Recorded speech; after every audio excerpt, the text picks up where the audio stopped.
Hello friends, dear students. Meiosis first में होता क्या क्या है, पहली बात याद रखने की है कि मियोसिस फर्स्ट में प्रोफेज फर्स्ट जो आएगी वो इस पूरे मियोसिस की एम फेज की बात कर रहा हूं मैं, लॉन्गेस्ट फेज है और सबसे कॉम्प्लिकेटेड कॉम्प्लेक्स टाइप की फेज है। कारण है कि इस प्रोफेज फर्स्ट में फर्दर जो डिविजन्स होते हैं, इसको फर्दर जो डिवाइड किया गया 5 फेजेस में, जिसमें leptotene, zygotene, pachytene, diplotene, diakinesis, क्या क्या होता है leptotene, zygotene, pachytene, diplotene, diakinesis में, वही अपने लिए इंपॉर्टेंट क्वेश्चंस बनते हैं। इसलिए आप लोगों को बहुत इजी वे में एक एक वर्ड की फॉर्म में मैं समझाने की कोशिश करूंगा कि लेप्टोटीन को कैसे याद रखना है, जाइगोटीन को कैसे याद रखना है। पूरे डायग्रामेटिक वे में देखेंगे, इंटरफेज से लेके और मियोसिस की बिल्कुल सेकंड फेज के साइटोकाइनेसिस तक, पूरे इस डायग्रामेटिक वे में सारी बातें बहुत अच्छे से अपने को समझ में आएंगी। तो अपना आज का टॉपिक तो यही रहेगा, मियोसिस।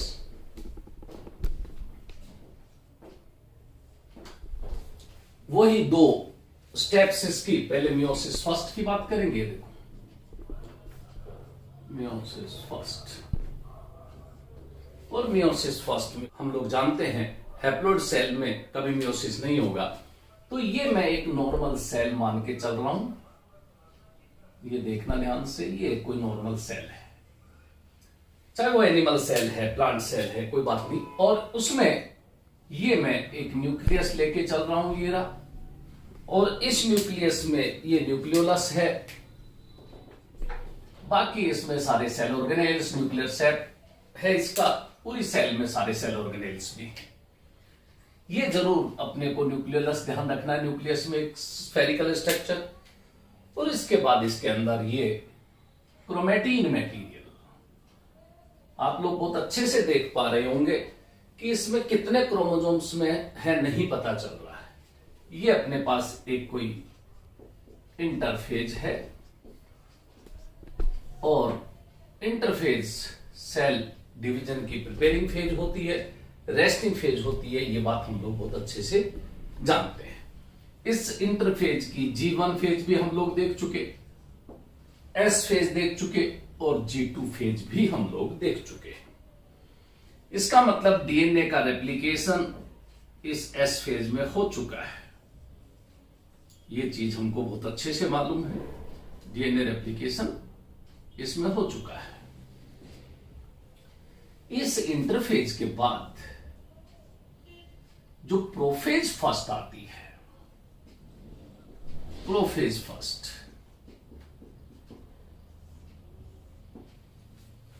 इस प्रोफेज फर्स्ट को मैंने आप लोगों को बताया था, फर्दर डिवाइड करते हैं हम लेप्टोटीन में, जाइगोटीन में,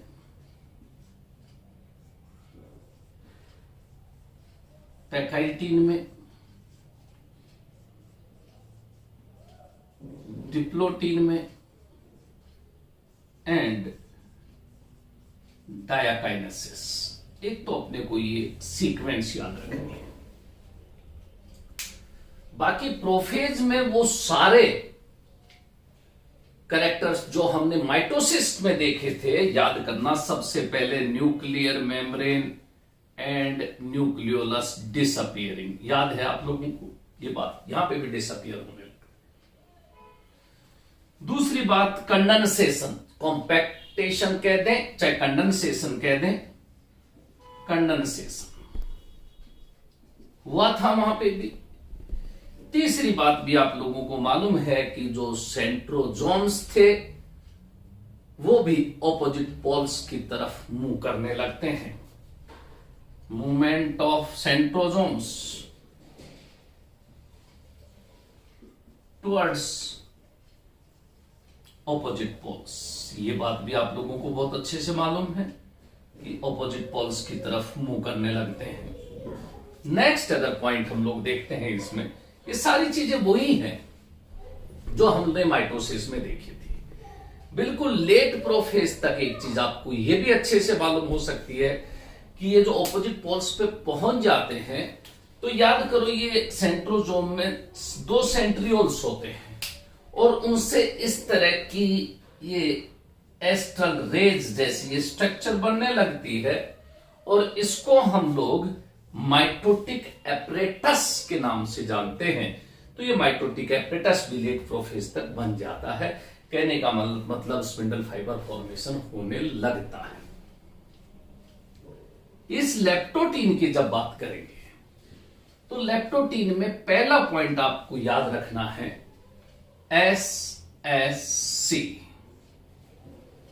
ये क्रोमेटीन जो मटेरियल दिख रहा है, इंटरफेज में आते आते इंटरफेज से जब प्रोफेज की लेप्टोटीन में आएंगे, ध्यान देना एक एक चीज इस डायग्रामेटिक वे से आप लोगों को बहुत अच्छे से मैं वापस वही सेल बना रहा हूं। ये नहीं, इस सेल में मैं जो ये न्यूक्लियस बना रहा हूं, न्यूक्लियर मेम्ब्रेन बना रहा हूं, इससे आपको अंदाजा लगने लगेगा कि ये न्यूक्लियर मेम्ब्रेन जगह जगह से अब ये डिसअपियर होने लगी है। ये अंदाजा आपको लग रहा है। दूसरा, ये जो न्यूक्लियोलस है ये भी डिसअपियर होने लगता है, ये भी आपको पता चल रहा है। तीसरी चीज, ये जो मैंने SSC बोला है, ये क्रोमेटीन से अब क्रोमोजोम बनाने के लिए, क्रोमेटीन से जब क्रोमोजोम बनने लगते हैं, सबसे पहले सेपरेशन, एक वर्ड आता है सेपरेशन, कि इस क्रोमेटीन से ये सब सेपरेट होने लगेंगे।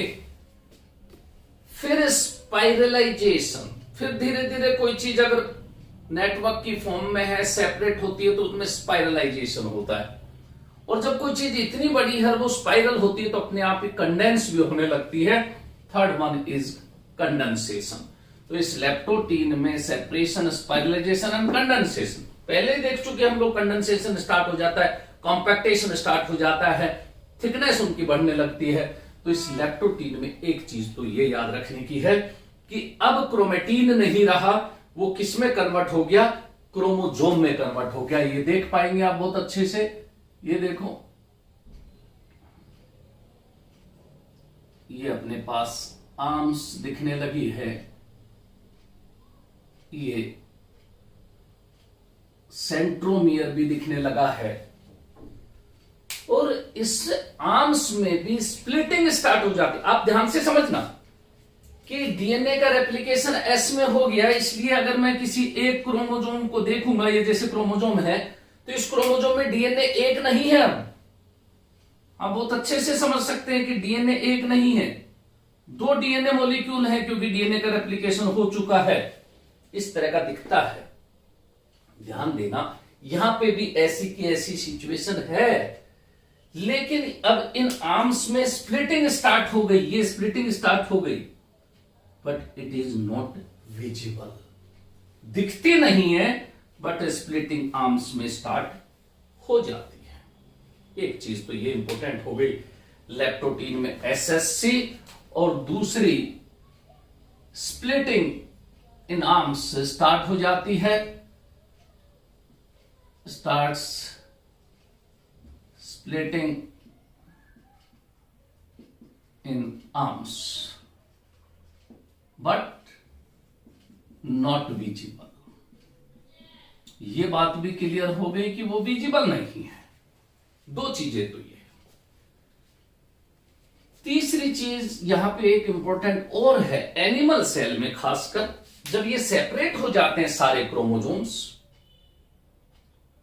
तो सेपरेट होने पे वो एक न्यूक्लियर मेम्ब्रेन से ऐसे अटैच्ड लगते हैं। वो भी डायग्राम में आपको बना के बताऊं, जैसे न्यूक्लियर मेम्ब्रेन और सारे के सारे क्रोमोजोम्स इस तरह से पॉइंट से ऐसे अटैच्ड दिखते हैं। ये देखें, इस तरह से अटैच्ड दिखते हैं वो, और इस स्टेज को हम बुके स्टेज कहते हैं। बुके स्टेज का भी कई नाम आता है, तो हम लेप्टोटीन को ही याद करते हैं। फोर्थ एक चीज और, प्रेजेंस ऑफ क्रोमोमियर्स, ये पॉइंट भी लेप्टोटीन पे ही लागू होता है।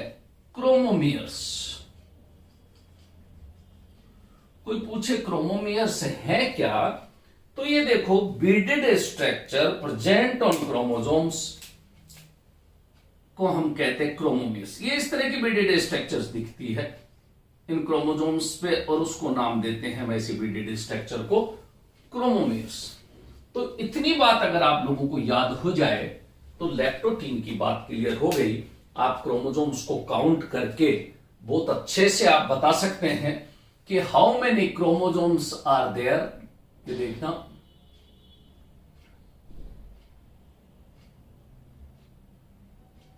क्रोमोसोम्स का नंबर जैसे आपको दिखने लगेगा कि कितने क्रोमोसोम्स यहां पे हैं अभी। ये क्रोमोसोम्स का नंबर बहुत अच्छे से आप पहचान सकते हो, देख सकते हो कि यस यहां पे नाउ 4 क्रोमोसोम्स आते हैं, दिख रहे हैं। और 2 लगभग एक साइज के हैं, 2 लगभग एक साइज के। ये बात मैं इसलिए बता रहा हूं आप लोगों को कि अगर ये सेल होती है डिप्लॉयड है, ये सेल डिप्लॉयड है, तो उसमें half paternal plus half maternal, क्योंकि ये अगर जाइगोट भी बना है तो ये N+N मेल और फीमेल गैमेट के फ्यूजन से बना है। जैसे 4 गैमेट दिख रहे हैं तो 4 क्रोमोसोम्स दिख रहे हैं, तो उसमें एक पैटर्नल, एक मैटरनल, एक पैटर्नल, एक मैटरनल, इस तरह से ये 4 क्रोमोसोम्स हैं। तो प्रोफेज फर्स्ट की लैक्टोटीन की बात क्लियर हो गई। जब हम इसकी जाइगोटीन में चलेंगे, देखते जाना डिफरेंस, देखते जाना क्या हो रहा है। Nuclear membrane continuously disappearing, nucleolus भी डिसअपियरिंग, और प्रोफेज फर्स्ट के एंड में डायकाइनेसिस के बाद न्यूक्लियर मेम्ब्रेन भी नहीं रहती, न्यूक्लियोलस भी नहीं रहता। ये बात अपने को ध्यान में रखनी है। जैसे अब मैं ये बता रहा हूं, वापिस ये सेल बना रहा हूं, ये देखो ये ही सेल। मैं न्यूक्लियर मेम्ब्रेन को थोड़ा और डिसअपियर करूंगा, न्यूक्लियोलस को भी और थोड़ा डिसअपियर करूंगा,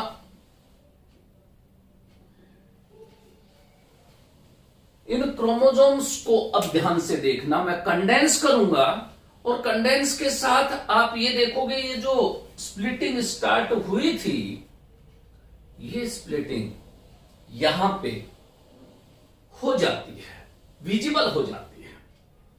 तो पहला पॉइंट ही जाइगोटीन की, ये तो बात हुई थी अपनी लैक्टोटीन की। जाइगोटीन का फर्स्ट पॉइंट अगर मैं कहूंगा तो स्प्लिटिंग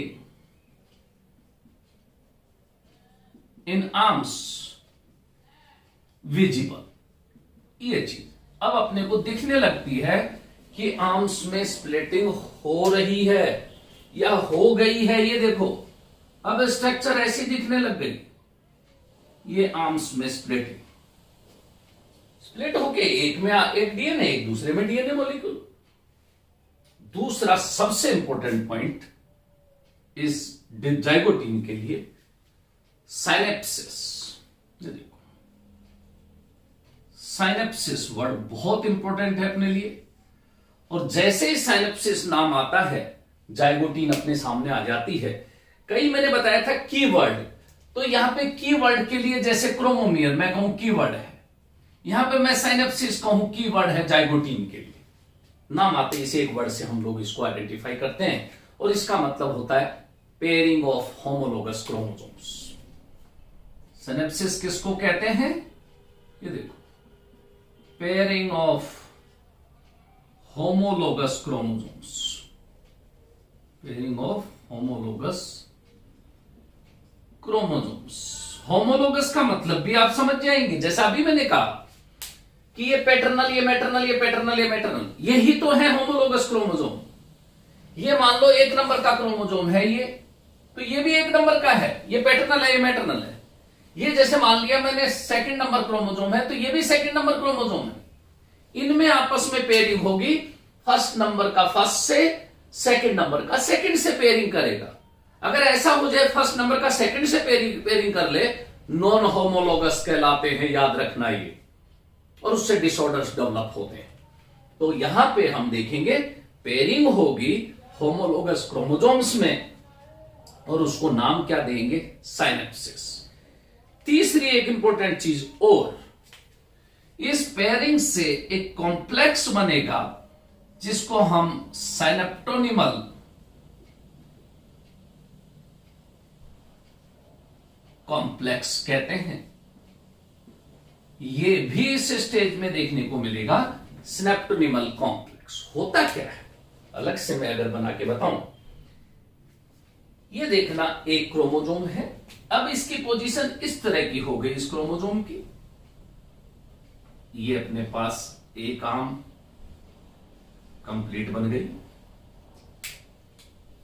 ये मैं बना रहा हूं दूसरी आर्म, ये काइनेटोकोर। इसी तरह ये दूसरा क्रोमोजोम मैं बना रहा हूं, ये उनके काइनेटोकोर।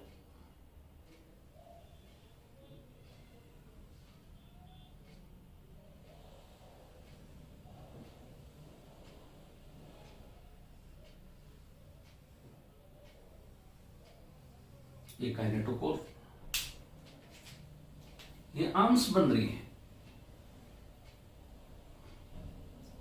ये पेयरिंग है होमोलोगस क्रोमोसोम की, कि सेंट्रोमियर से लेके टर्मिनल एंड तक ये इस तरह से जुड़ जाते हैं। लेकिन आप जब इसकी बात करोगे ना सिनेप्टिनल कॉम्प्लेक्स, फिर क्या हुआ, इसको भी आप समझने की कोशिश करना।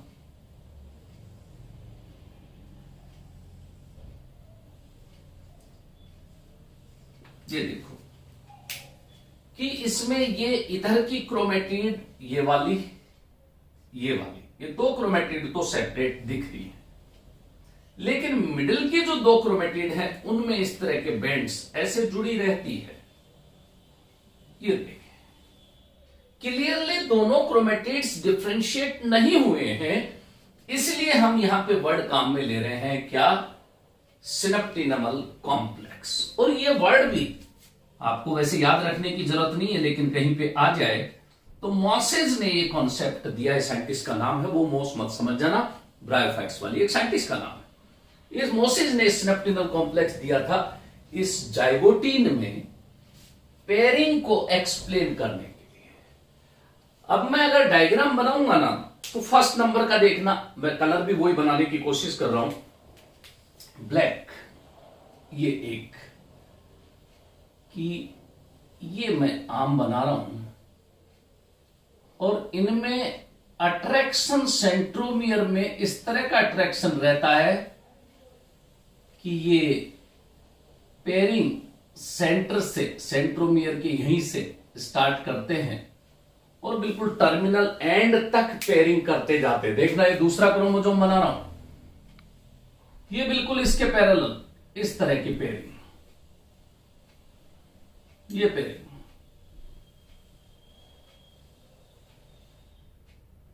ये देखो हो गई पेयरिंग दो क्रोमोसोम्स की। इसी तरह मैं स्मॉल वाले जो बनाए हैं उनकी भी पेयरिंग करके बताऊं।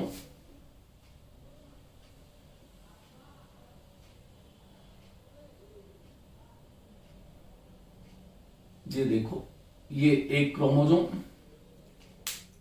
इसके साथ ही ये दूसरा क्रोमोसोम, ये पेयरिंग हो गई। देखो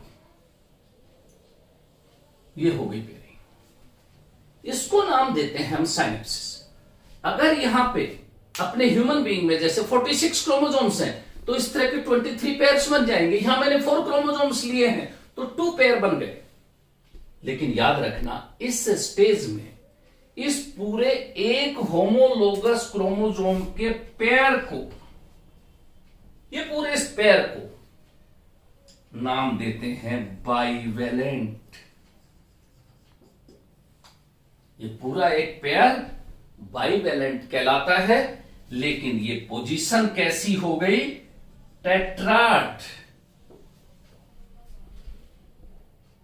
टेट्राड हो गए।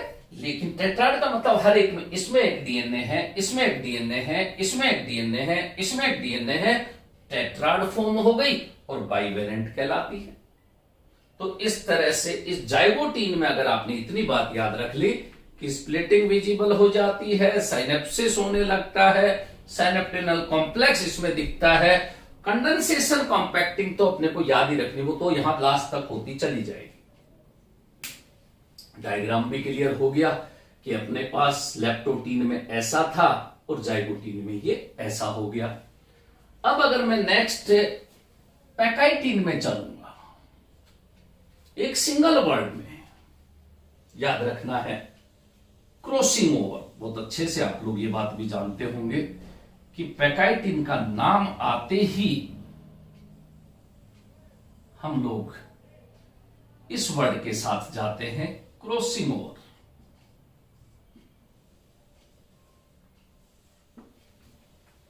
और डेफिनेशन यही है क्रॉसिंग ओवर की, exchange of chromosomal segments between two non sister chromatids. इस बात पे ध्यान देना, ये दोनों तो सिस्टर क्रोमेटिड्स हैं, ये सिस्टर क्रोमेटिड, ये भी सिस्टर क्रोमेटिड। अब एक्सचेंज किस में होगा? इनमें, नॉन सिस्टर क्रोमेटिड्स में। उनको कहते हैं हम क्रॉसिंग ओवर। तो exchange of chromosomal segments between two non sister chromatids of a pair of homologous chromosome is known as crossing over. तो सिर्फ इतनी सी बात याद रखना, exchange of chromosomal segments between two non sister chromatids of homologous chromosomes, pair of homologous chromosomes, वो कहलाता है अपने पास क्रॉसिंग ओवर। कहने का मतलब बहुत सिंपल वे में अगर मैं एक डायग्राम आपको बना के बताऊं तो ये बात भी बहुत अच्छे से समझ जाएंगे। जैसे मैं ये ब्लैक और रेड वाले दो मैं क्रोमोसोम्स ले रहा हूं,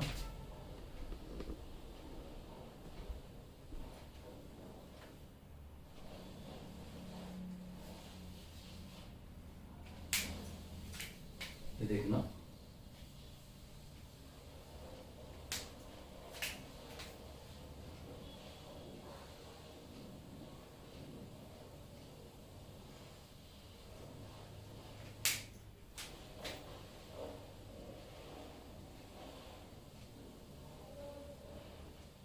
ये देखना,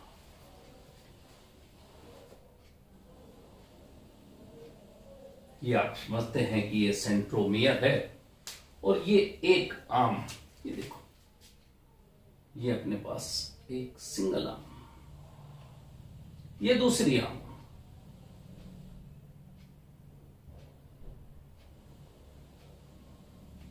ये सेकेंड आर्म। इसी तरह इस दूसरे होमोलोगस क्रोमोसोम की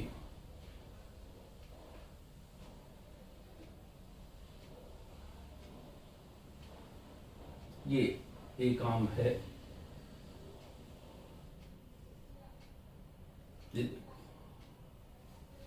इस तरह के सेगमेंट्स का एक्सचेंज हो रहा है। ये सेगमेंट इससे जुड़ जाएगा, रिप्लेस होगा, ये इससे जुड़ जाएगा। तो पता किस तरह का डायग्राम बनेगा? आप एक बार इसको समझने की कोशिश करना, डायग्राम कैसा बनेगा। ये एक आर्म यो की यो, जैसे ब्लैक मैंने बनाई है यो की, ठीक। इस आर्म को मैं बना रहा हूं, देखना, ये इधर से ब्लैक, ये ब्लैक, अब किससे रिप्लेस हो गई ये रेड से। ये एक्सचेंज हो गया, इतना सा सेगमेंट ये एक्सचेंज हो गया। ये जैसा था ब्लैक वैसा का वैसा, ये एक्सचेंज हो गया। ये सेंट्रोमियर से जुड़े हुए। इसी तरह अगर मैं रेड वाले की बात करूं तो देखो, ये क्रोमोसोम का एक आर्म ये यूकियम क्रोमेटिड और दूसरा एक्सचेंज कैसे हुआ देखना, ये रेड पार्ट, ये जैसा था वैसा का वैसा, लेकिन ये सेगमेंट एक्सचेंज हो गया ब्लैक से। देखो, ये एक्सचेंज हो गया, ये सेंट्रोमियर। ये है crossing over, exchange of chromosomal segments between two non sister chromatids of a pair of homologous chromosome is known as crossing over. तो इस पैकाइटिन में एक ही चीज इंपॉर्टेंट अपने को याद रखने की है, क्रॉसिंग ओवर। क्लियर चीज? तो अब मैं अगर डायग्राम से आप लोगों को वापस इस लेप्टोटीनियरी, जाइगोटीनियरी, अब मैं अगर पैकाइटीन की बात करूं, ये अपने पास वही सेल, ये न्यूक्लियर मेम्ब्रेन और डिसअपियर कर दूंगा मैं थोड़ा,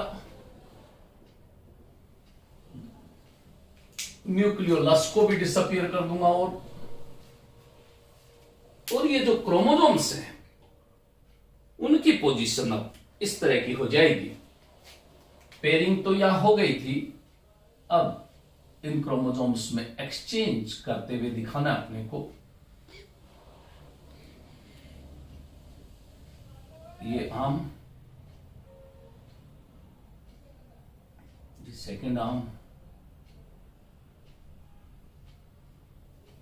और ये इसका होमोलोगस क्रोमोसोम का पेयर वाला, ये देखें, ये इनमें एक्सचेंज हो रहा है।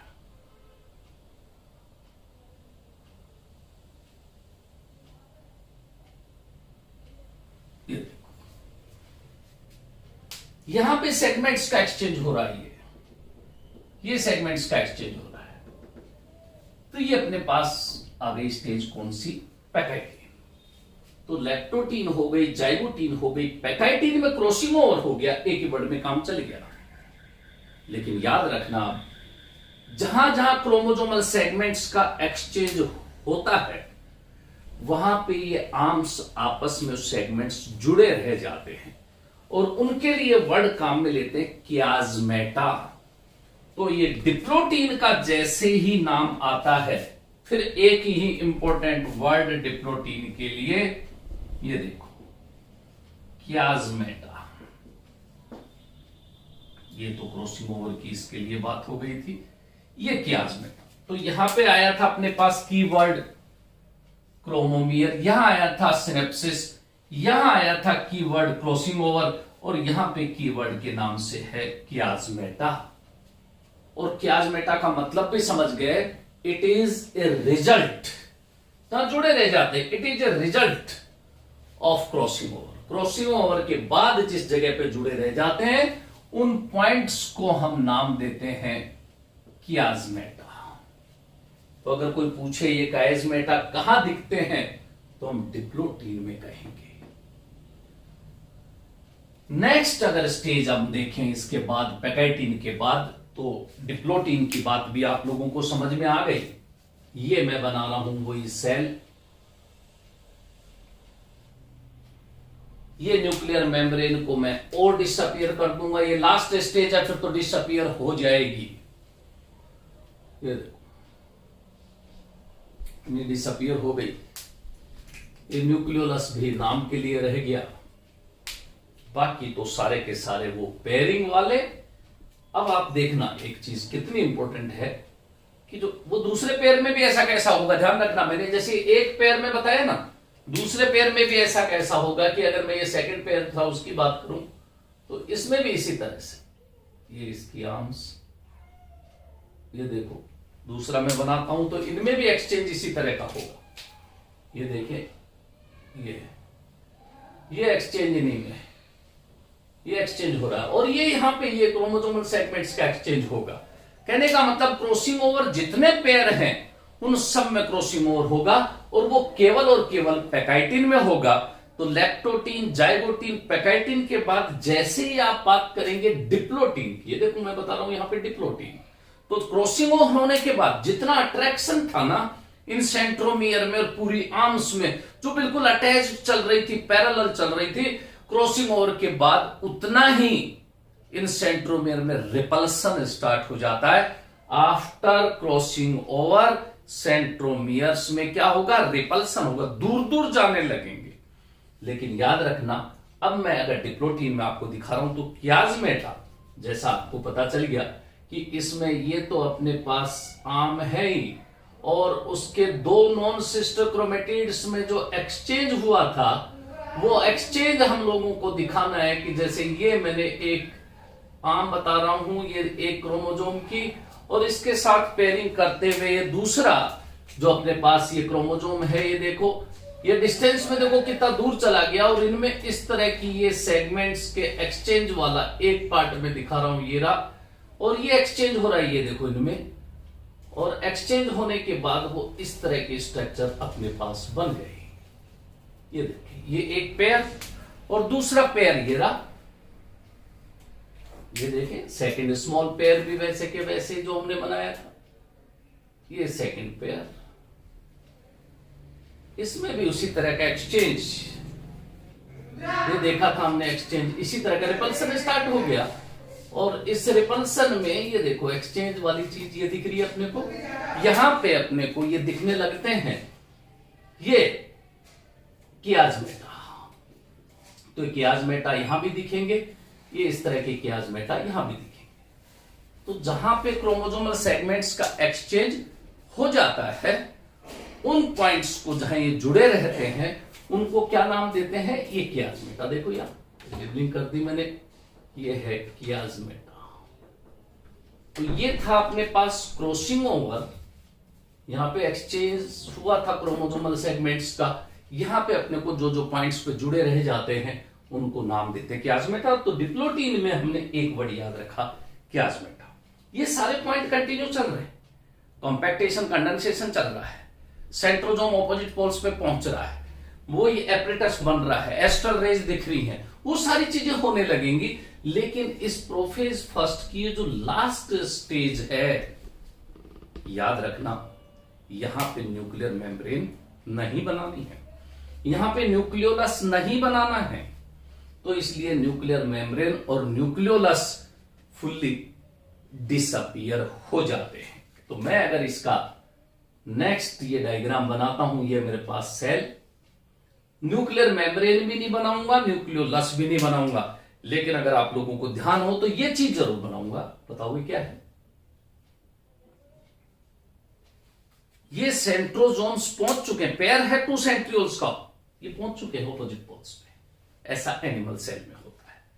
प्लांट सेल में इस तरह की एस्ट्रल रेज नहीं दिखती हैं, अनएस्ट्रल होती, क्योंकि वहां तो माइक्रोट्यूब्यूल्स अरेंज होते हैं स्पिंडल फाइबर फॉर्मेशन के लिए। एनिमल सेल है तो वहां पे इस तरह की एस्ट्रल रेज दिखेंगी, ये देखिए, क्योंकि ये ऑपोजिट पोल्स पे पहुंच चुका है, इस तरह की एस्ट्रल रेज दिखेंगी। यही तो है माइटोटिक एपरेटस। अब मैं इन क्रोमोसोम्स में रिपल्सन इतना हो गया है कि अब ये इस तरह से जुड़े हुए नहीं दिखेंगे। मैंने कहा था ना कि जब सेंट्रोमियर्स में रिपल्सन होने लगता है तो ये कियाज्मा खुलने लगते हैं। कोई चीज इतनी पास पास थी, अब ये दूर चलेंगी तो ये कियाज्मा जहां से जुड़े थे वो खुलेंगे, और movement of chiasmata from centromere to terminal ends of arms is known as terminalisation. तो ये जो वर्ड एक मैं काम में ले रहा हूं टर्मिनलाइजेशन, ये वर्ड इस डायकाइनेसिस के लिए हम लोगों को याद करना है। देखो, टर्मिनलाइजेशन, तो ये कीवर्ड इस डायकाइनेसिस के लिए टर्मिनलाइजेशन, और इसका मतलब भी समझ गए, movement of chiasmata from centromere to terminal ends is known as terminalisation. किसका मूवमेंट है? तो मूवमेंट ऑफ कियाज्मेटा, कियाज्मेटा का मूवमेंट है, और कहां से? From centromere to terminal ends, centromere से टर्मिनल एंड्स तक इनका मूवमेंट होता है, उसको हम नाम देते हैं टर्मिनलाइजेशन। तो टर्मिनलाइजेशन हो जाता है। तो टर्मिनलाइजेशन होने के बाद इनकी पोजीशन कैसी दिखती है पता है? ये देखो, जैसे ये था अपने पास एक क्रोमोसोम की ये आर्म, ये बनी, ये इसका दूसरा काइनेटोकोर, और इसमें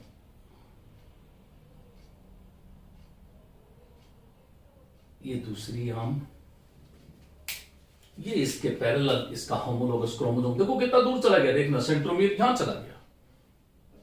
अब इनमें टर्मिनल एंड पे भले जुड़े हुए रह सकते हैं, बाकी ये देखो इतना डिस्टेंस इनका आ गया और ये एक्सचेंज हो गया।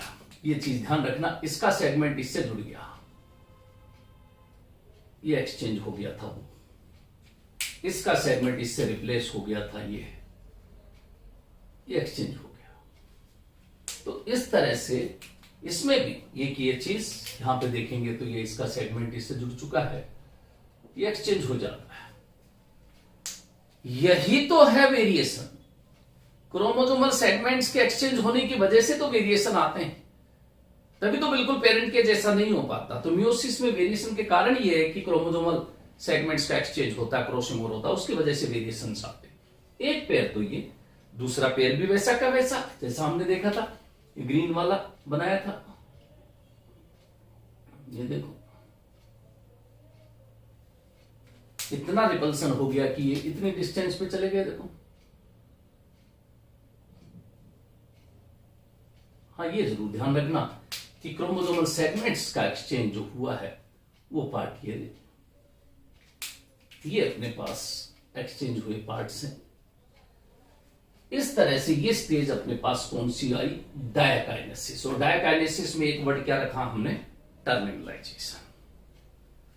यहां पे प्रोफेज फर्स्ट कंप्लीट होती है, ये स्टेप यहां से लेके यहां तक ये प्रोफेज फर्स्ट ही थी। और प्रोफेज फर्स्ट में सारी चीजें वही कंडेंसेशन वगैरह सारा जो हुआ प्रोफेज फर्स्ट में हो गया। अब अगर मैं मेटाफेज फर्स्ट की बात करूं, इस प्रोफेज फर्स्ट के बाद अगर मैं मेटाफेज फर्स्ट देखूं तो मेटाफेज में तो वो सारी चीजें जो माइटोसिस में भी थी, कंडेंसेशन कंटिन्यूअसली है, मेटाफेज तक रहेगा। क्रोमोसोम का कंडेंसेशन कॉम्पैक्टेशन मेटाफेज तक रहेगा, मोस्ट कंडेंस फॉर्म ही मेटाफेज में आती है। लेकिन स्पिंडल फाइबर बन चुके होते हैं सारे, स्पिंडल फाइबर फॉर्मेशन कंप्लीट हो चुका होता है। तो इस मेटाफेज फर्स्ट का फर्स्ट पॉइंट में कहूं, एक तो कौन सी प्लेट बन जाती है, इक्विटोरियल प्लेट, और क्या कहते हैं उसको, मेटाफेजिक प्लेट, मेटाफेज प्लेट। दूसरा पॉइंट क्या हो जाता है, स्पिंडल फाइबर्स, स्पिंडल फाइबर्स बन जाते हैं। तीसरा क्या हो जाता है, chromosomes arranged on equatorial plate, फिर सारे क्रोमोसोम्स अरेंज हो जाते हैं। बस ये ध्यान रखना, अरेंजमेंट इस तरह का होता है कि आर्म्स तो इक्विटोरियल प्लेट की तरफ एंड सेंट्रोमियर टुवर्ड्स पोल्स होते हैं। मियोसिस फर्स्ट की मेटाफेज फर्स्ट में और माइटोसिस की मेटाफेज में, या माइटोसिस की मियोसिस की मेटाफेज सेकंड में इतना ही फर्क है कि आर्म्स मियोसिस की फर्स्ट में इक्विटोरियल प्लेट पे है, तो वहां पे आर्म्स याद रखना कहां पे रहेंगी, पोल्स की तरफ होंगी। बस ये डिफरेंस है, डायग्राम में और चीज क्लियर हो जाएगी। जैसे मेटाफेज फर्स्ट का मैं डायग्राम बनाता हूं, तो ये प्लांट सेल या एनिमल सेल, जैसे अभी एस्ट्रल रेज देखती तो animal cell, nuclear membrane nucleolus नहीं बनाएंगे। ये क्रोमोसोम्स और कंडेंस हो चुके होंगे, कॉम्पैक्टेशन हो गया होगा, और वो इस इक्विटोरियल प्लेट पे, ये देखो ये है मेटाफेज प्लेट, इक्विटोरियल प्लेट, यहां पे ये इस तरह से अरेंज हो जाते हैं। ये देखें कि सेंट्रोमियर तो ऑपोजिट पोल्स की तरफ,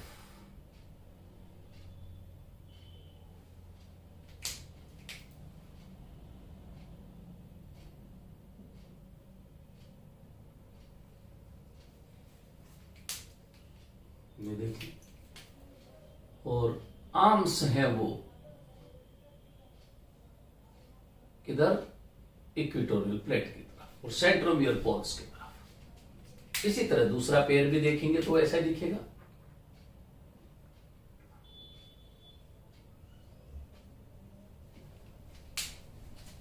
ये देखें, आर्म्स किधर है? इक्वेटोरियल प्लेट की तरफ, और सेंट्रोमियर कहां है? ऑपोजिट पोल्स की तरफ। और ये आप समझ ही गए कि ये अपने पास सेंट्रोजोम है। स्पिंडल फाइबर देखो कैसे बन गए। एक तो ये काइनेटोकोर से जुड़ गए, ये इस काइनेटोकोर से इस काइनेटोकोर से जुड़ गए। एक ये फाइबर, एक ये फाइबर भी। देखिए आप ध्यान से, कितने तरह के फाइबर दिख रहे हैं हमको यहां पे? कितने तरह के फाइबर दिख रहे हैं हमको? 3 तरह के फाइबर दिख रहे हैं। माइटोसिस की मेटाफेज में केवल 2 ही तरह के दिखे थे। यहां पे तीसरा कौन सा पहचानने की कोशिश करना? ये तो कंटिन्यूअस स्पिंडल फाइबर। ये जो मैं बता रहा हूं आपको, क्रोमोजोमल स्पिंडल फाइबर। और ये सेंट्रोमियर टू सेंट्रोमियर, ये जो दिख रहे हैं काइनेटोकोर्स, 2 काइनेटोकोर्स के बीच में, इनको इंटरजोनल स्पिंडल फाइबर्स कहते हैं। Interzonal spindle fibre. तो इस तरह से देखो आप, 3 तरह के स्पिंडल फाइबर्स नजर आ रहे हैं मेटाफेज। माइटोसिस के में ऐसा नहीं था, 2 ही थे, ये इंटरजोनल नहीं थे। ये अपने को एनाफेज में दिखने लगे थे। यहां पे इस मेटाफेज में ही 3 तरह के स्पिंडल फाइबर दिखने लगते हैं। मोस्ट कंडेंस्ड फॉर्म है। अगर इसकी स्ट्रक्चर की स्टडी करनी हो क्रोमोसोम की, तो बेस्ट स्टेज हम लोग जानते हैं मेटाफेज ही होती है। तो इस तरह से मेटाफेज की बात कंप्लीट हुई। जब हम एनाफेज फर्स्ट पे चलेंगे, देखो इसके बाद एनाफेज फर्स्ट पे देखें, तो एनाफेज फर्स्ट में क्या फर्क रहेगा माइटोसिस की एनाफेज और मियोसिस की एनाफेज फर्स्ट में? सबसे पहला इंपॉर्टेंट पॉइंट ये है कि there is no splitting in centromere. No splitting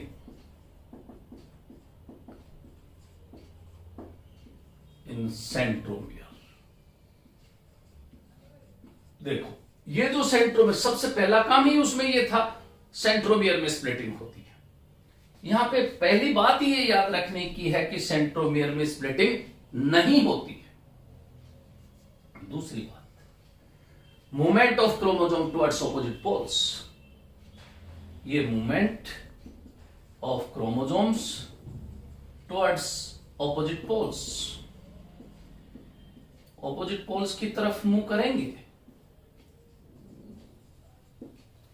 कौन करेगा? आप क्रोमेटिड्स नहीं करेंगे, होल क्रोमोसोम, जो पूरा का पूरा क्रोमोसोम एक्सचेंज होने के बाद, ये जैसे एक्सचेंज हो चुके हैं, याद रखना इनमें ये सेगमेंट्स एक्सचेंज हो चुके हैं। ये पूरे के पूरे क्रोमोसोम्स, ये 2 क्रोमोसोम इस पोल पे और ये दोनों क्रोमोसोम इस पोल पे। कारण क्या है? कैसे जाएंगे? ये मूवमेंट कैसे होगा? तो याद रखना, एक तो इनके जो क्रोमोसोम्स के जुड़े हुए स्पिंडल फाइबर्स हैं, उनमें मैंने कहा था कि ये जो अपने पास क्रोमोसोमल फाइबर्स हैं वो तो कॉम्पैक्ट होते हैं, कॉन्स्ट्रिक्ट होते हैं, और ये जो इंटरजोनल है इनमें एक्सपेंशन होता है। जब इनमें एक्सपेंशन होगा तो ये भी दूर भेजेगा, और ये जब अगर कॉम्पैक्ट होंगे तो ये इनको खींचेंगे। तो इसलिए ये तो expansion of interzonal spindle fibre, और दूसरा कॉम्पैक्टेशन ऑफ क्रोमोसोमल स्पिंडल फाइबर, या श्रिंक होते हैं। उसकी वजह से ये ऑपोजिट पोल्स पे जाते हैं। तो अगर मैं एनाफेज फर्स्ट का डायग्राम बनाऊंगा तो देखना आप लोग कि अपने पास सेल, अब ये मैं पूरा का पूरा होल क्रोमोसोम,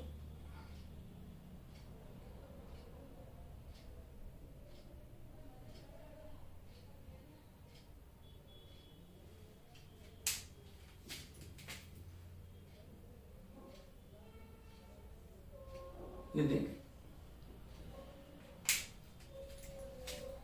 इसी तरह ये क्रोमोसोम, दूसरा क्रोमोसोम,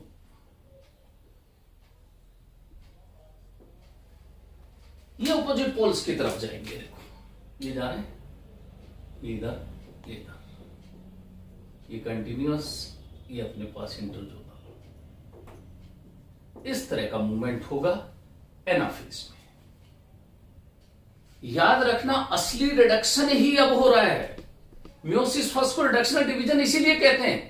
आपने 4 क्रोमोसोम लिए थे, दिख रहा होगा प्रोफेज फर्स्ट की इस लेप्टोटीन में 4 क्रोमोसोम क्लियर कट दिख रहे हैं। यहां पे देखो जब ये ऑपोजिट पोल्स पे पहुंच जाएंगे तो 1 और 2 ही क्रोमोसोम पहुंचेंगे, इस पोल पे भी 2 ही पहुंचेंगे, क्रोमोसोम्स का नंबर हाफ हो जाता है, इसीलिए मियोसिस फर्स्ट को रिडक्शनल डिवीजन कहते हैं।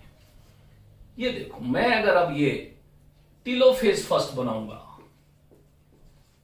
तो याद रखना रिवर्स है, ये तो reverse to prophase. Prophase first जैसे थी उसका बिल्कुल उल्टा रिवर्स है। क्या? न्यूक्लियर मेम्ब्रेन रीअपियर होने लगेंगे, न्यूक्लियोलस रीअपियर होने लगेगा, क्रोमोसोम्स वापस कॉम्पैक्टेशन हो रहा था, कंडेंसेशन हो रहा था, वो थिन होने लगते हैं, स्पिंडल फाइबर्स डिजनरेट होने लगते हैं, ईआर गोल्गाई बॉडी रिफॉर्म होने लगते हैं। वो सारे रिवर्स कैरेक्टर इस टेलोफेज फर्स्ट में होंगे। तो टेलोफेज फर्स्ट में सबसे पहला पॉइंट जो याद रखने का है, chromosomes reached on opposite poles. Opposite pole पे क्रोमोसोम पहुंच चुके हैं विद 2 क्रोमेटिड्स। ये देखो, ये अगर पहुंचा है तो विद 2 क्रोमेटिड्स पहुंचा है, ये भी पहुंचा है तो विद 2 क्रोमेटिड्स पहुंचा है। ये देखो, ये पहुंच गए 2 क्रोमोसोम इस पोल पे, इसी तरह से 2 क्रोमोसोम इस पोल पे पहुंच गए हैं। ये देखो, ये 2 क्रोमोसोम इस पोल पे पहुंच गए, तो they reached on opposite poles. पहली बात,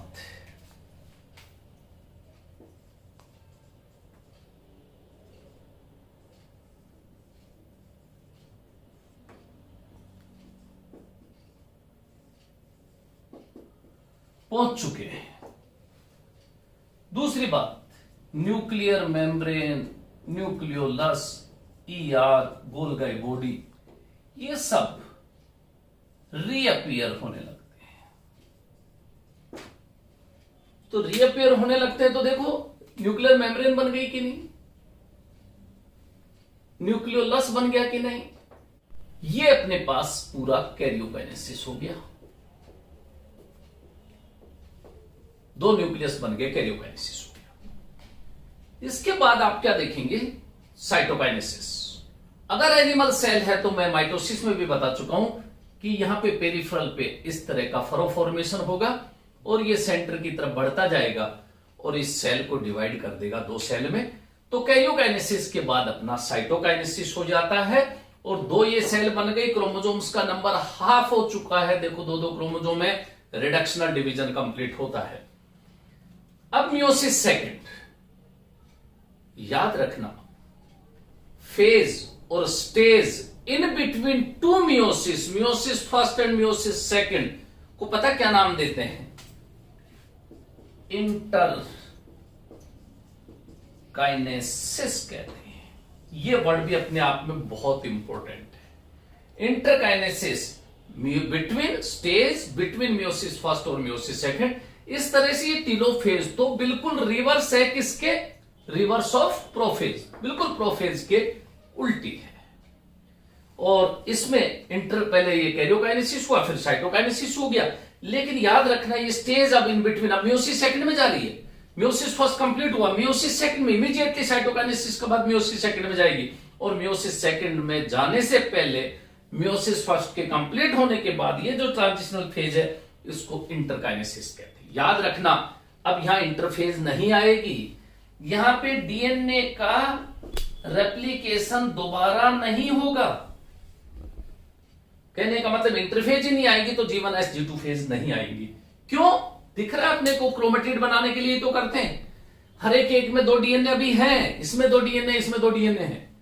हम तो क्रोमेटिड बनाने के लिए करते थे, डीएनए रेप्लिकेशन करने के लिए करते थे, यहां पे जरूरत ही नहीं है। इसलिए इमीडिएटली मियोसिस सेकंड की प्रोफेज सेकंड में ये एंटर करेगी और फर्दर सारी की सारी स्टेजेस आप देखना वैसी की वैसी है जैसी हम लोगों ने माइटोसिस में पढ़ी है। 1 मिनट के लिए हम अगर देखें कि किस तरह से माइटोसिस की मेटाफेज की स्टेजेस आएंगी, माइटोसिस के जैसी कैसी होंगी ये स्टेजेस, तो देखना भी इस डायग्राम को ध्यान में रखना।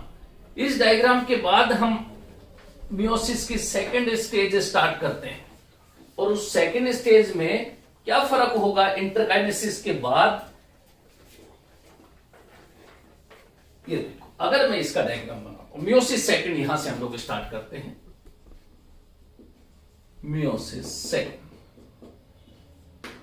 और मियोसिस फर्स्ट ये कंप्लीट हुआ था और इसके बीच की स्टेज को हमने नाम दिया था इंटरकाइनेसिस। ठीक है, अब मियोसिस सेकंड की कौन सी स्टेज आएगी? पहले प्रोफेज सेकंड। ये देखो, प्रोफेज सेकंड। प्रोफेज में क्या चीज होती है?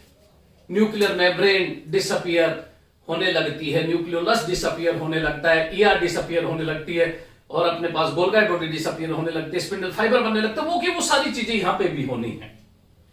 वापिस ये कंडेंस होने लगते हैं क्रोमोसोम्स। तो अगर मैं ये न्यूक्लियर, ये 2 सेल बनाऊं, देखो अब सेल 2 बन चुकी है, ये देखो। लेकिन अगर आप लोगों को ध्यान हो तो ये न्यूक्लियर मेम्ब्रेन वापस डिसअपियर होने लग रहा है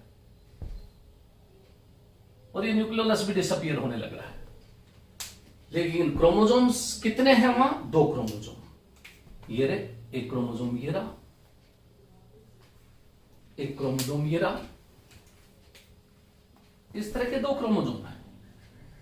इसी तरह यहां पे भी 2 क्रोमोसोम है, एक ये रहा और एक ये रहा। लेकिन क्या हो रहा था यहां पे? स्पिंडल फाइबर बनने लग गए। किधर बन रहे हैं स्पिंडल फाइबर? अगर मैं यहां कहूं कि ये स्पिंडल फाइबर फॉर्मेशन हो गया, ये देखो,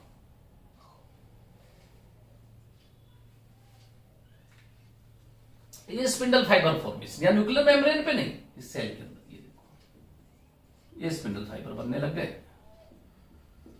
एस्टल रेज दिख रही हैं और जैसे ही ये प्रोफेज सेकंड मेटाफेज सेकंड में एंटर करेगी, ये देखो, अगर मैं इसको मेटाफेज सेकंड में एंटर कराता हूं तो प्रोफेज एंड में ही, लेट प्रोफेज में न्यूक्लियर मेम्ब्रेन तो फुल्ली डिसअपियर हो चुकी है, न्यूक्लियोलस डिसअपियर हो चुका है, ईआर गोल्गी बॉडी नहीं दिख रही है, स्पिंडल फाइबर फुल्ली मैच्योर हो चुके हैं, बन चुके हैं। और ये देखो, ये सारे क्रोमोसोम कहां आ जाएंगे? इक्विटोरियल प्लेट पे। ये मैं बना रहा हूं इक्विटोरियल प्लेट, ये मेटाफेजिक प्लेट दूसरी सेल की। अब बिल्कुल उल्टा होगा, आर्म्स नहीं आएंगी इस पे, इक्विटोरियल प्लेट पे सेंट्रोमियर आएगा। ये देखो, सेंट्रोमियर। इसी तरह दूसरे में भी इक्वेटोरियल प्लेट पे देखो सेंट्रोमियर आया, आर्म्स ऑपोजिट पोल्स की तरफ है, इसमें भी ऐसे ही।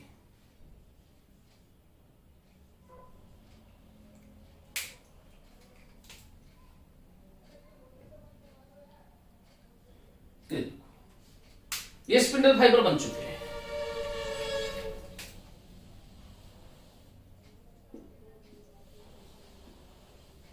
कितनी तरह के स्पिंडल फाइबर बताने की जरूरत नहीं है, आप बहुत अच्छे से समझ गए होंगे। जब ये माइटोसिस की तरह है तो इसमें स्पिंडल फाइबर 2 ही तरह के दिखेंगे, एक तो कंटिन्यूअस स्पिंडल फाइबर और एक क्रोमोसोमल स्पिंडल फाइबर दिखते हैं, बस।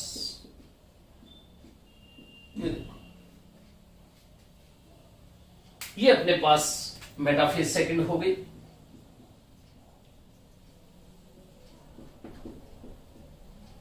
एनाफेज सेकंड को भी पहचानने की कोशिश करना, वो ही जो माइटोसिस के एनाफेज में हुआ था वो ही यहां पे होना है। अब देखो, ये मैं सेल बनाता हूं जैसी है, ये 2 सेल्स बन चुकी थी। ये देखो, पहला काम क्या होगा? अगर मैं एनाफेज सेकंड कहता हूं तो सबसे पहले क्या होगा एनाफेज सेकंड में? इस सेंट्रोमियर में स्प्लिटिंग होगी। सबसे पहला काम ये है, क्योंकि तो माइटोसिस के जैसी है, तो स्प्लिटिंग इन सेंट्रोमियर। और दूसरी चीज, मूवमेंट ऑपोजिट पोल्स की तरफ, they move towards opposite poles, opposite poles की तरफ मूव करने लगेंगे। तो अब आपके पास पोजीशन कैसी दिखेगी, ये देखना, एक क्रोमोसोम ये जा रहा है इस पोल पे, ये जा रहा है इस पोल पे, ये भी इस पोल पे। ये पोजीशन अपने को इस सेल में दिख रही है, और ऐसे कैसे इस सेल में दिखेगी?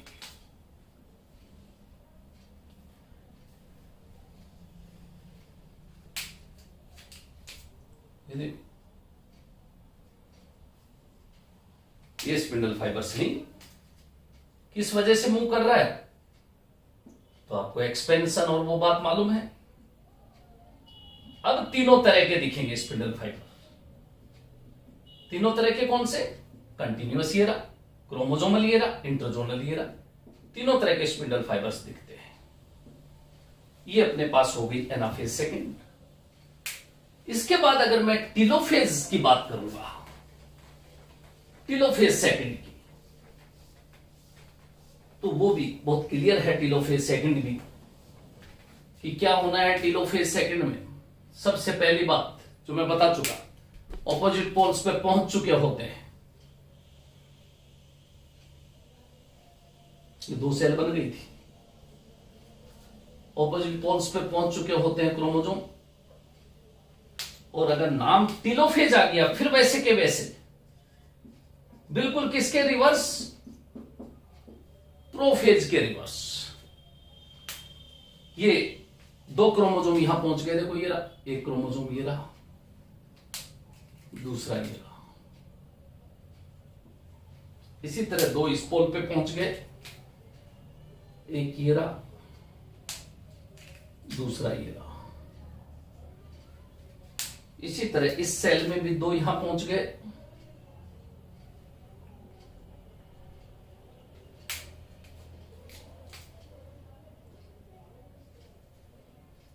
ये देखो पहुंच गए, ऑपोजिट पोल्स पे पहुंच जाते हैं।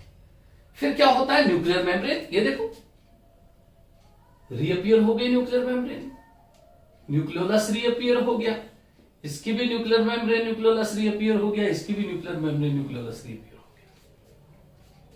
दिख रहा है अपने पास अब 4 न्यूक्लियाई दिख रहे, सेल 2 दिख रही है।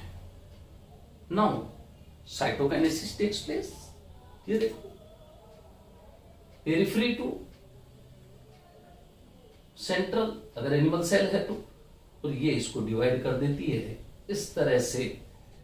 टीलोफेज एंड में साइटोकाइनेसिस होते ही अपने पास ये 4 डॉटर सेल्स बन जाती हैं, और इन 4 डॉटर सेल्स में ये 2n था इनिशियली सेल, और ये n टाइप की हैप्लोइड हो गई। वहां पे क्रोमोसोम्स का नंबर आपने देखा था, 4 क्रोमोसोम्स थे, यहां पे हर एक सेल में 2-2 ही क्रोमोसोम रह गए हैं, ये देखो। तो बहुत अच्छे से आप इसको एक्सप्लेन कर सकते हैं कि माइटोसिस और मियोसिस की किसी भी स्टेज में कोई डिफरेंस पूछे तो हम बता सकते हैं। अब आपके पास मियोसिस की सिग्निफिकेंस नाम की कोई चीज आती है, तो मियोसिस की जो सिग्निफिकेंस है उसमें पहली बात तो याद रखने की यह है, वेरिएशन डेवलप होते हैं। और वेरिएशन किस वजह से डेवलप होते हैं?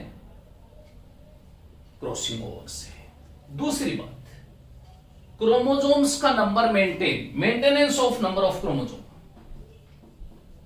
Maintain number of chromosomes. कैसे? मान लो हमें 46 क्रोमोसोम है, अगर मियोसिस नहीं हो तो 46 ही क्रोमोसोम गैमेट्स में होंगे, और मेल और फीमेल गैमेट का फ्यूजन होगा तो वापस क्रोमोसोम्स का नंबर 92 नहीं हो जाएगा। तो 46 क्रोमोसोम्स का जब मियोसिस होके गैमेट्स में, स्पर्म या ओवा में जो गैमेट्स बनते हैं, या वो जो गैमेट्स बनते हैं, उनमें क्रोमोसोम्स का नंबर कितना? 23 रह जाता है, और वो 23 मिलके वापस 46 हो जाते हैं। तो ये क्रोमोसोम्स का नंबर मेंटेन करता है।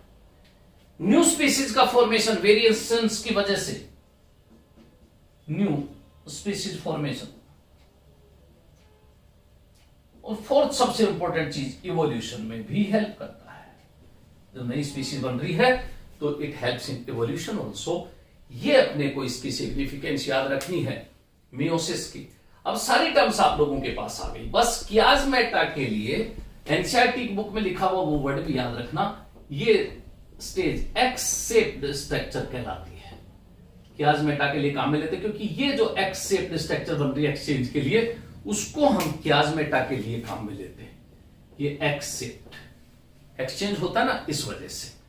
अब मैं वो जो सी मतलब कि डीएनए कंटेंट्स की वैल्यू की बात मैंने बहुत अच्छे से आपको समझाई थी, यहां पे भी वो चीज आप बहुत अच्छे से समझ सकते हैं। क्रोमोसोम्स का नंबर क्लियर आपको दिख रहा है। सी वैल्यू फॉर एग्जांपल यहां पे 2n है, तो बहुत अच्छे से ये बात भी आपको पता है कि ये 2c ही है, डिप्लॉयड है 2c है। यहां पे डीएनए का रेप्लिकेशन इंटरफेज में हो चुका है, तो यहां पे अमाउंट कितना दिखेगा इस प्रोफेज में, एस रिप्लिकेशन एस होने के बाद ही, एस में ही आपको 4c दिखने लगता है। और 4c के बाद जब G2 में जाओगे तो 4c दिखने लगता है। तो मैं इस प्रोफेज में आऊंगा तो अपने आप यहां पे भी 4c दिखेगा। डीएनए का अमाउंट डबल है, हर एक में दो दो डीएनए है। यहां पे आऊंगा तो भी मुझे 4c दिखेगा, डीएनए का अमाउंट डबल है। यहां पे आऊंगा तो भी मेरे को 4c दिखेगा। ये देखो यहां पे भी, ये सब में मैं 4c देख रहा हूं, यहां पे भी 4c। पूरी सेल तो एक ही है ना, डीएनए का अमाउंट डबल है। यहां पे भी 4c, मैं भले यूं बोलूं 2c 2c, अरे है तो 4c ना सेल में, तो पूरी सेल में डीएनए कंटेंट 4c है, 2c 2c। यहां पे जरूर मैं टीलोफेज की बात करूंगा तो इनिशियली ये 2c और 2c, सेल दो बन जाती। देखो टीलोफेज तक तो 4c ही है, लेकिन जब ये साइटोकाइनेसिस हो जाता है तब ये 2c 2c हो गया। यहां पे भी ये सेल कैसी है, 2c 2c। यहां पे ये सेल कैसी है, 2c 2c। यहां पे अब ध्यान दो एक बार, ये डीएनए डबल था, अब ये यहां पे 1c 1c है, तो ये सेल 2c ही, लेकिन 1c 1c, ये सेल 2c है, लेकिन यहां पे एक ही रह गया, तो ये 1c 1c 1c, ये 1c। इस तरह से पूरा आपको डीएनए अमाउंट के कंटेंट्स भी, कहने का मतलब सी वैल्यू पैराडॉक्स की भी अगर कोई बात होती है वो आंसर भी हम दे सकते हैं। इसके साथ ये चैप्टर यहीं पे फिनिश होता है। Thank you.